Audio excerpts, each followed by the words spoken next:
한번 따라 하시겠습니다. 다만 나를 판단하신 이는 주시니라. 오늘 본문에 보면 사람들이 받는 세 가지 판단을 말씀하고 있습니다. 다른 사람이 나를 판단하고, 내가 내 자신이 나를 판단하고, 또 하나님이 우리 자신들을 판단하십니다. 재판이란 말이 성경에 104번이나 나와요. 몇 번 나온다고요? 104번. 재판이 왜 필요하냐? 진리를 수호하기 위해서 재판이 필요하지요. 백성들의 안녕을 위해서는 재판이 필요한 겁니다. 또 악행을 제거하기 위해서 필요하지요. 범죄자들을 재판해서 교도소에 수감시키는 이유가 뭐예요? 사회에 범죄자가 많으면 살기가 어렵지요. 악행을 제거하기 위해서 재판이 필요하고 범죄자를 교도소에 감금시키는 겁니다. 또 하나는 덕을 세우기 위해서 재판이 필요한 거지요. 사람들이 사는데 문제가 없으면 괜찮은데 사람이 사는 세상에는 문제가 참 많아요. 이 재판이 모세 시대부터 있었잖아요. 광야의 이스라엘 백성들을 이끌어가는 모세가 종이를 써서 이스라엘 백성들 잘하고 못한 거 재판을 해야 돼요. 장인이 들어가 보니까 저러다가 사위 몸살 나고 사위 쓰러질 것 같아. 종이를 써가지고 재판하니까. 그때 장인이 들어가 제안한 것이 뭐냐? 50부장, 100부장, 1000부장을 세워가지고 작은 일들은 50부장, 100부장, 1000부장이 재판을 하고 큰 사건만 모세가 맡아서 재판하도록 그렇게 제안했던 것이 1000부장 제도입니다. 열왕기상 3장에도 보면 솔로몬의 재판이 나오잖아요. 어느 한 집에 두 여자가 아기를 키우는데 한 여자가 몸부림치다가 자기 아이를 깔아서 죽어버렸어요. 자기 남편이 알면은 큰일 나니까 옆에 여자가 자고 있는데 그 아이는 살아있으니까 아이를 바꾸치게 했어. 그쪽에 여자가 눈을 떠서 아기를 보니까 자기 아이가 아니야. 아이가 죽어 있는데 자기 아이가 아니고 저쪽의 아이는 내 아이고 이 아이는 저 여자 아기라. 그래서 아기를 서로 산 아이는 자기 거라 그리고 죽은 아이는 상대방의 거라 그리고 옥신각신 싸우다가 어디까지 오느냐? 솔로몬 왕에게까지 재판하러 온 거예요.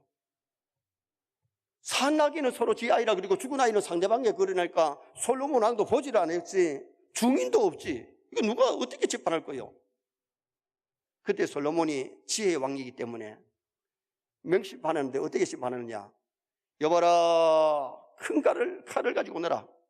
저 산 아이를 반 잘라가지고 놀아줘라. 신하가 칼을 들고 왔습니다.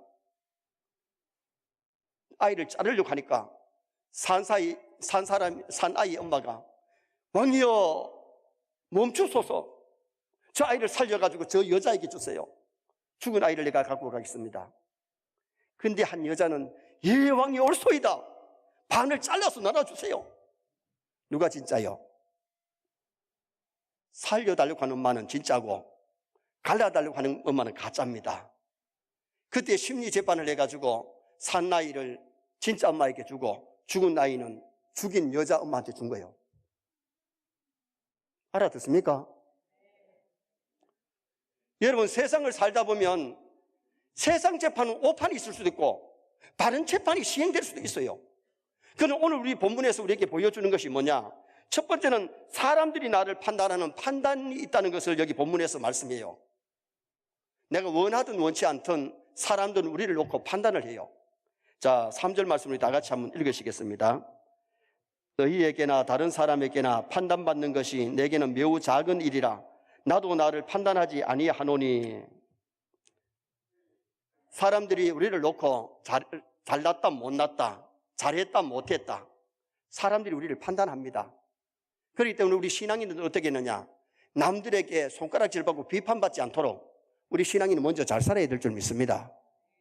우리가 사람의 소리도 무조건 무시하면 안 돼요. 사람들이 나를 판단할 때에 정확한 것도 있고 잘못된 것도 있지만은 그 소리를 들을 줄 알고 잘못된 것을 수정하고 잘한 것은 발전시키고 그래서 더 복된 생애를 살아갈 수 있도록 우리가 노력해야 되는데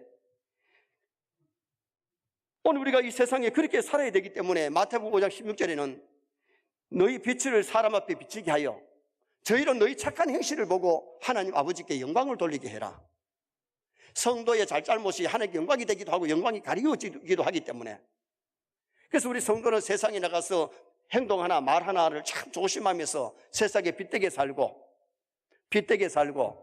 소금되게 살고 멋지게 살고 아름답게 살아야 될 줄 믿습니다.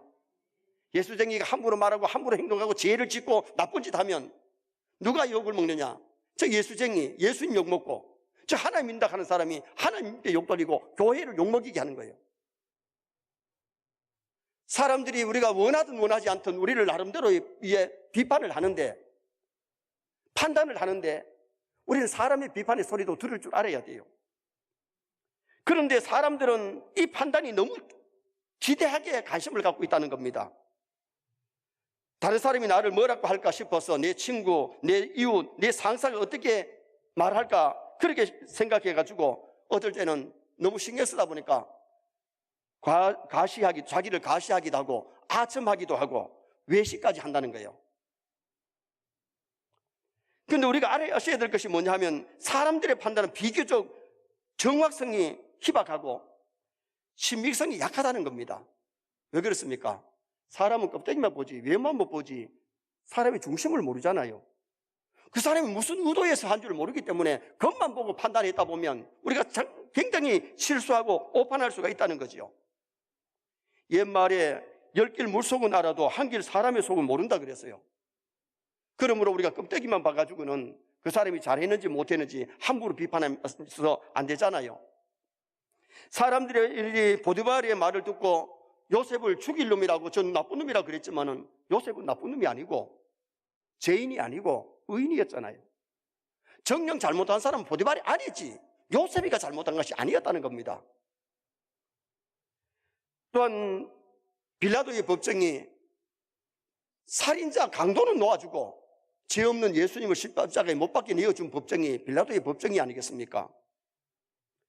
옛날에 헬라의 법정은 소크라테스 같은 유명한 철학자를 독배를 마시게 만들었어요. 우리나라 역사에도 보면 간신배들이 충신들을 많이 죽이게 만들었잖아요. 그러므로 사람들의 판단은 절대적이 아닌데 사람들이 사람의 소리, 사람의 판단에 너무 신경을 많이 쓴다는 겁니다. 물론 사람의 소리도 들을 줄 알아야 되지만은 사람의 말이 절대적인 것이 아니기 때문에 거기에 너무 신경 쓰지 마시기를 축원합니다. 그래서 바울이 뭐라 그래요? 너희나 다른 사람들의 판단을 나는 작은 일로 여긴다. 그걸 크게 생각하지 않는다. 그러면서 오늘 본문에 기록이 되고 있잖아요. 인간의 판단은 항상 변하기 쉽습니다. 인간의 마음은 조속으로 변해요. 어제는 잘했다고 칭찬했던 사람이 오늘 내 마음이 섭섭하면 못했다고 비판하는 것이 인간이에요. 그런데 인간의 소리에 너무 귀 기울이다 보면 우리가 실수할 수 있고 잘못 되어질 수가 있기 때문에, 옛날에 어느 국민학교에서 육성예비를 갖고 갔는데 육성예비가 없어졌어. 아이가 담임 선생님께 선생님 내 육성예비 없어졌어요. 선생님이 전체 학생들 눈 감으라 그래 놓고 갖고 간 학생 손 들든지 나오라. 그럼 용서해 주마.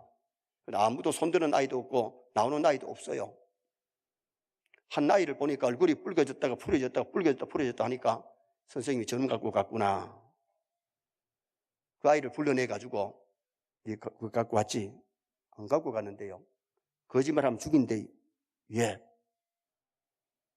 선생님이 아이를 갖다가 점을 찍고 나쁜 놈, 도둑놈으로 오해를 하니까 밤에 숙제 가는 선생님이 밖에 나갔는데 운동장에 나무에 뭐가 이렇게 들어져 있는데 가까이 가보니까 그 아이가 목을 메고 들어져 있는 겁니다. 자살한 겁니다. 주머니에 뭐라고 써놨느냐? 선생님, 내 그 돈 안 갖고 갔어요. 그 돈 안 갖고 갔으면 되는데 선생님을 자기를 도둑놈으로 나쁜 놈으로 간주했기 때문에 그 선생님의 말에 너무 신경 쓰다 보니까 그 아이가 목을 메고 자살한 겁니다. 우리가 신앙인들은 내가 하나님 앞에 떳떳하면 사람의 소리에 너무 신경 쓰지 마시기를 바랍니다. 그게 절대적인 것이 아닌데, 물론 사람들에게 지탄받고 오해받지 않도록 우리가 잘 살고 진실되게 가볍게 멋지게 아름답게 착하게 살아야 돼요. 그러나 사람들의 비판이 절대적인 것이 아닌데 그 소리에 너무 사람의 소리에 귀 기울이다 보면 외식하고 아첨하고 잘못되게 살아가는 그런 일들이 많다는 겁니다. 그래서 사람의 판단은 정당한 것이 아니기 때문에 참고할 수 있는 성도 되어야 돼요. 두 번째로 오늘 본문에서 보여주는 것은 내가 나를 판단하는 판단이 있음을 보여줍니다. 3절 하반절에 나도 나를 판단하지 아니하노니. 사람은 누구나 자기 양심의 판단을 받으면서 살아요. 잘했을 때는 잘했다고 양심이 얘기를 해주고, 잘못했을 때는 자책, 죄책감 오잖아요. 하나님이 누구에게든지 사람에게는 양심이라는 것을 다 달아놨는데 신앙 양심 속이지 말고 정직하게 사시기를 축원합니다. 정말 우리가 잘못했을 때는 빨리 잘못을 깨닫고 회개해야 돼요. 왜 하나님이 양심을 주셨어요? 선과 악을 분별할 수 있도록 달아놨는데 이것이 더러워지면 이걸 못 느끼는 거예요. 그리고 이것도 절대적인 것이 아닌 것은, 사람들은 잘한 것은 몽둥이만 한 것을 바늘만큼 닮았다 그러고, 잘한 것은 바늘만큼 잘한 것을 몽둥이만큼 잘했다고 하는 게, 이게 뭐냐? 사람들 자기를 다 두둔한다는 거예요. 그래서 자기 판단도 절대적인 것은 아니라는 거죠. 토끼가 산속을 가다가 호랑이를 만나는데 호랑이가 으르락 잡아먹으려고 그러니까 토끼가 벌벌벌 떨면서 하나님 살려주세요. 하나님 약자입니다. 약자 도와주세요. 그런데 호랑이는 뭐라고 기도하는 거니? 하나님 일용할 양식 주셔서 감사합니다. 같은 환경에서 토끼와 호랑이의 기도가 다른 것이 뭐예요? 서로 자기 중심적이다 보니까 하나는 감사하고 하나는 살려달라 그러고, 두 사람이 싸웠는데 들어보면 두 사람 말 다 맞아요. 왜 맞느냐? 자기의 환경에서 자기 잣대로 보면 다 맞아. 근데 공정한 입장에서 보면 누가 하나는 잘못했고 누가 하나는 더 잘했어. 어떨 때는 둘 다 잘못했을 수도 있어요. 그래서 사람들은 자기 중심적이기 때문에 자기를 두둔하고, 어떤 사람은 너무 자기를 자책해서도 안 되겠지만은 너무 자기를 우월감을 가지고 살아가는 그런 사람들 있단 말입니다. 자기 양심에 따라서. 요한복음 8장에 보면 가늠하다 현장에 잡힌 여자를 사람들이 끌고 왔습니다. 예수님께 와서는 이 여자를 살려줄까요? 죽일까요? 율법에는 죽이라 그랬는데요, 예수님이 죽이라 하면 이 여자 돌에 맞아 죽을 정도 되니까 예수님이 땅에 앉아서 글을 써요. 죄 없는 자가 먼저 돌로 쳐라. 죄 없는 자가 먼저 돌로 쳐라. 그때 양심의 가책을 다 받죠. 죄 없는 사람이 누구냐? 나도 죄인인데. 나도 죄인인데 드러나지 않은 죄인이기 때문에 저 드러난 여자를 쳐 죽이려고 모든 사람이 손에 돌을 들고 왔다가 하나씩 양심의 가책을 받고 나가버립니다. 여자가 벌벌 떨고 있는데 예수님이 나도 너를 정죄치 아니하노니 가서 다시는 죄를 짓지 마라. 그러면서 예수님이 용서해 주셨어요. 그래도 그 사람들은 양심의 소리를 들을 줄 알기 때문에, 죄가 있기 때문에 다 나갔지요. 오늘 우리가 신앙생활을 하면서 정말 중요한 것은 성도는 양심을 지켜야 되는데, 더구나 신앙 양심을 지키지 못하면 죄를 지어놓고 해결 안 하고, 죄를 지어놓고도 양심의 가책이 없고, 설교를 들으면서도 아무 마음의 감각이 없어. 왜? 양심이 더러워지고 양심이 때가 묻고 양심이 하인 맞으면. 그래서 양심은 성경에 보면 세 가지 양심이 있는데, 첫째가 청결한 양심이 있어요. 바울이 디모데에게 편지하면서 청결한 양심을 가졌다고. 디모데는 정말 양심이 고운 사람이고 청결한 양심을 가졌어요. 성경에는 마음이 청결한 자가 하나님을 볼 것이고 마음이 청결한 자가 하늘나라 백성임을 말씀했어요. 서연의 모든 성도가 청결한 양심 가지시기를 축원합니다. 깨끗한 양심, 청결한 양심을 가지고 은혜 받고, 청결한 양심을 가져야 작은 죄를 지을 때 빨리 회개하고 바르게 살아갈 수 있는 거예요. 그 다음에는 더러워진 양심이 있어요. 양심이 때가 묻고 더러워져 가지고 깨끗하지 않는 거예요. 여러분, 우리가 죄를 지으면 양심이 더러워지는데 빨리 이것을 씻어야 돼. 회개해야 돼. 그래야 청결한 양심이 되지. 때가 묻어가지고 씻지 아니하면 더러운 양심 가지고는 큰 은혜를 받을 수가 없고 은혜 보좌 앞에 나갈 수 없고 신앙 양심을 잘 지키기가 어려워요. 그 다음에 양심이 어떤 양심이 있느냐? 화인 맞은 양심. 화인이 뭐냐? 불도장을 갖다가 맞으면 거기는 타가지고 바늘로 찔러도 감각을 못 느끼는 것이 이게 뭐냐? 하이 맞은 양심. 이 하이 맞은 양심은 절대로 은혜를 못 받습니다. 회개가 될 수 없어요. 그러면 이 양심은 어떻게 되느냐? 예수님의 심장으로 이식하기 전에는 고칠 수 없어요. 어떻게 보면 가룟유다는 예수님이 몇 번이나 회개할 기회를 줬지만 회개가 안 되잖아요. 우리가 신앙생활하면서 중요한 것은 회개를 할 줄 모르는 심령이 되면 그것이 굉장히 강팍한 거예요. 우리는 주의 전에 올 때마다 회개할 것 회개하시기를 주님의 이름으로 축원합니다. 노력하는 회개를 했더라도 발신은 회개가 있어야 우리가 정결함을 받고 은혜의 보좌 앞으로 나갈 수가 있는 거잖아요. 나침판이 언제나 남북을 가리키는데 가까이 쇳덩이가 있으면 이게 남북을 가리키는 것이 아니라 쇳덩이로 기울어진다는 거예요. 타락한 인간이 물욕이나 정욕이나 명예욕으로 눈이 어두워지면 양심의 기능을 잃어버린다는 겁니다. 그래서 황금은 흑사심이란 말이 있잖아요. 누런 금이 선비의 마음을 새까맣게 만든다는 거예요. 성경에는 뇌물을 받지도 말고 뇌물을 주지 마라. 뇌물 주면 사람의 마음이 기울어진다. 빌립보서 2장 5절에는 너희 안에 이 마음을 품으라. 곧 그리스도 예수의 마음이니. 세인의 모든 성도가 예수님의 마음을 가지시길 바랍니다. 예수님의 마음은 관용, 용서하는 마음이고 겸손한 마음이고 사랑의 마음이고 그런 마음이기 때문에 그 예수님의 마음을 가져야 행복하고 예수님의 마음을 가져야 진실된 크리스찬으로 살아가는 성도가 될 수가 있는 겁니다. 여러분, 우리가 신앙생활 하면서 정말 중요한 것은 우리가 예수님의 마음을 닮아가시길 바랍니다. 예수님의 심장, 예수님의 마음을 가지고 좀 남을 용서하면서 살아야 돼요. 그리고 우리가 이 세상 살아갈 때에 양심의 소리를 들을 줄 알아야 돼요. 요새 미투 때문에 사람들 고생하는 사람들 참 많지요. 그러나 그런 대상들이 안 나오더라도 그런 죄를 지으면 벌써 괴로움을 당하고 있는 거예요. 사람이 신앙 양심을 지키면 평안하지만은 양심을 지키지 못하면 그 죄의 괴로움이 따라오게 돼 있어요. 그래서 우리는 내가 나를 판단하는 것도 어느 정도 자책을 느끼고 회개하고 또 잘하는 것은 발전시켜야 되지만은 그러나 내 양심마저도 자기를 두둔하다 보니까 이것도 절대적인 것은 아니다. 그래서 바울은 자기를 너무 자책하거나 자기를 너무 우월감을 가지고 판단하지 않겠다고 오늘 본문에 말씀합니다. 그럼 마지막으로 하나님의 공정한 판단이 기다리고 있음을 우리는 아셔야 됩니다.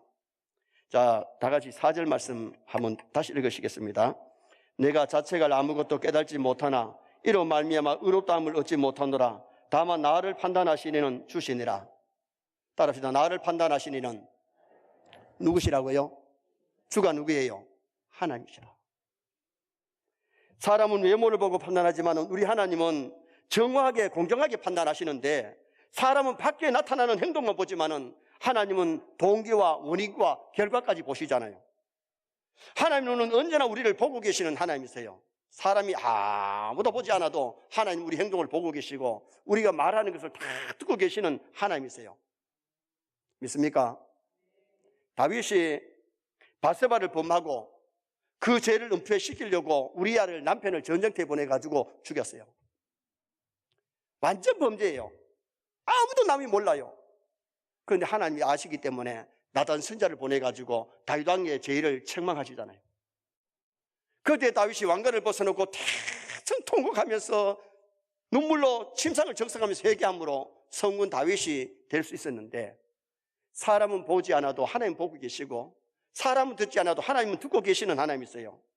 그래서 시편 139편 3절에 나의 길과 내가 눕는 것을 살펴보셨으므로 나의 모든 행위를 익히 아시오니, 대충 하는 것이 아니고 익히 아시오니 4절에 가면 여호와여 내 혀의 말을 알지 못하는 것이 하나도 없으시니다.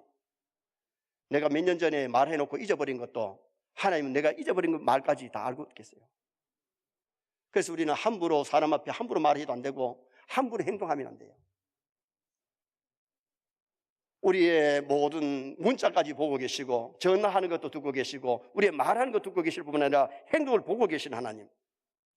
다니엘서 5장에 보면 벨사살 임금이 예루살렘 성전의 기명을 가지고 와서 술을 퍼마시면서 막 즐기고 있는데 맞은편 벽에 손가락이 나타나 글을 씁니다. 사람이 나타난 게 아니고 손가락이 나타나 글을 쓰는데 메네메네 데겔 우바루신. 애굽의 그 바빌론의 박사들과 바빌론의 점장이들이 그 글을 읽지를 못해요. 다니엘이 그 글을 읽고 해명을 하잖아요. 하나님이 세워보고 달아보니까 모자라서 버린다. 그날 밤에 다리오가 쳐들어와서 벨사살이 죽음을 당하고 나라가 다리오 왕에게로 넘어가 버리지요. 뭐 사람이 권력을 가졌다고 뭐 안다고 능력이 있다 그래도 아무리 건강하다 그래도 하나님이 끝내면 끝나는 줄 믿습니다. 그러므로 우리가 하나님을 두려워할 줄 알고 하나님 앞에 사는 게 이게 믿음이지. 사람의 눈 속에 가면서 적당하게 되는 대로 사는 게 그게 믿음이 아니라는 겁니다. 그럼 불신자도 할 수 있는 거예요. 믿음의 사람은 하나님이 나를 보고 계시기 때문에 하나님 앞에 살아가는 그런 아름다운 믿음을 가져야 돼요. 자, 5절 말씀을 우리 다 같이 한번 또 읽으시겠습니다. 그러므로 때가 이르기 전 곧 주께서 오시기까지 아무것도 판단하지 말라. 그가 어둠에 감추인 것들을 드러내고 마음의 뜻을 나타내시리니 그때에 각 사람에게 하나님으로부터 칭찬이 있으리라. 아멘. 하나님 우리의 마음의 뜻을 나타내실 때에, 하나님이 나타내실 때에, 하나님이 칭찬하실 때 그 칭찬이 진짜지. 아무리 사람이 칭찬해도 하나님이 잘못했다 하면 그게 잘못한 것이고, 사람이 죽이름이라 해도 하나님이 이 사람은 의인이다, 이 사람은 괜찮은 사람이라 그러면 괜찮은 사람이에요. 믿습니까? 그러니까 하나님 앞에 살아가는 게 이게 믿음이에요. 다니엘은 아버지가 아들을 낳아놓고 이름을 다니엘, 다니엘의 뜻이 뭐냐? 하나님은 나의 재판장. 엘은 하나님입니다. 다니, 재판장. 하나님 나의 재판장. 다니엘아 할 때에 하나님 나의 재판장. 그러다 보니까 다니엘이 얼마나 하나님 앞에 믿음으로 말씀대로 삽니까? 사자굴에 들어갔지만 하나님이 사자굴에 던져주시고 도지사가 되어 높은 자리에 있어도 부정 축제한 게 없어요. 그러니까 다니엘은 의인 중에 한 사람으로 성경에 남아있는 거예요. 우리가 하나님 앞에 다니엘처럼 하나님이 나의 재판장이기 때문에 하나님 앞에 칭찬 듣고 상 받으려고 그렇게 살아간다면 실수투성이, 허물투성이 아니라 바른 인생을 살아드릴 수 있는 아름다운 성도가 될 수 있어요. 칼빈은 나는 항상 하나님의 의전에서 행동하는 신하같이 충성하겠다. 하나님의 의전에서 충성하는 신하같이 그렇게 행동했기 때문에 칼빈의 생애는 하나님 보시기에 아름다웠다는 거죠. 선교사님이 우리 한국에 들어와서 일할 때에 그때 카메라가 있었고 그때 비디오가 있었어요. 한국 사람을 위해 가지고 농장을 가수원을 하는데 인부를 많이 쓰는 거예요. 한국 사람은 주인이 있을 때는 막 죽을 똥 살똥 일을 하는데 주인만 없으면 농띠를 부려요. 대충 일을 하는 거예요. 선교사님이 그것을 알고는 내가 며칠 여행을 갔다 올 테니까 내 없는 동안에 일 열심히 하라고, 그리고는 카메라를 가지고 앞산에 올라가서는 그 비디오로 카메라를 렌즈를 당겨가지고 탁 찍는 거예요. 주인이 없으니까 막 놀고 잠자고 막 그러는데 충성스러운 사람은 주인이 있으나 없으나 열심히 일하는 장면도 찍은 거예요. 월급날이 돼가지고 복도에다 사진을 전시해 놓고 줄을 서서 가다 보니까 막 자기들이 노는 것도 있고 잠자는 것도 있고 일하는 것도 있고, 그런데 선교사님이 월급을 줄 때에 주인이 없을 때 열심히 일한 사람에게는 배로 주고 적당하게 하는 사람은 오히려 월급보다 더 적게 주면서 그 사진을 보여주고 설명을 했다는 겁니다. 여러분, 요새 무인 카메라가 범죄자들을 많이 색출해내잖아요. 무인 카메라가 참 좋은 면도 많아요. 여러분, 우리가 하나님이 우리를 보실 때에 성경에 보면 생명책에 기록된 행감록이 있어요. 그 행감록이 어떻게 보면 우리 세상에 사람이 만드는 비디오 보다가 더 정확히 하나님이 만들어 놓으신 그것이 있단 말이죠. 우리는 하나님 앞에 설 때에, 그리고 하나님의 심판은 천국 가서만 하는 것이 아니고 이 땅에서도 악을 행하는 자에게는 징계도 하시고 이 땅에서도 하나님 복 주신 하나님 아닙니까? 요셉처럼 믿음으로 살니까 가는 곳마다 행동하였더라 행동한 거예요. 범죄하니까 다윗도 믿음으로 살 때 복을 받았지만은 범죄했을 때는 하나님이 다윗을 사랑하기 때문에 징계하셨잖아요. 성도가 말씀대로 살면 복이고요, 말씀대로 안 살면 내가 얻어 터지는 거예요. 나중에 부모가 자식들을 사랑하기 때문에 등록금도 주고 필요한 거 다 주지만은 말 안 들 때는 매를 때려서라도 인간 만드는 것이 그 부모의 마음이에요. 오늘 우리가 하나님 앞에 정말 하나님이 나를 공정하게 판단하시고 재판하실 날이 오기 때문에 우리는 하나님 앞에 살아가야 돼요. 그래서 전도서 12장 14절에 하나님은 모든 행위와 모든 은밀한 일을 선악간에 심판하시리라. 잘하고 못한 것 하나님이 정확하게 모든 행위와 모든 은밀한 일, 사람들이 모르는 일까지 하나님은 선악간에 우리를 심판하신다고 전도서의 마지막 결론이 그겁니다. 억울한 것 있어도 내가 갈불러 그리고 원수 갚지 말고 심판도 하나님께 맡기고 그렇게 살면 복되지요. 주께서 심판하실 때 잘했다 칭찬하리니 이러한 상급 받도록 우리 모두 예수 위에 살아가는, 말씀대로 살아가는 서인의 식구들 되셔야 됩니다.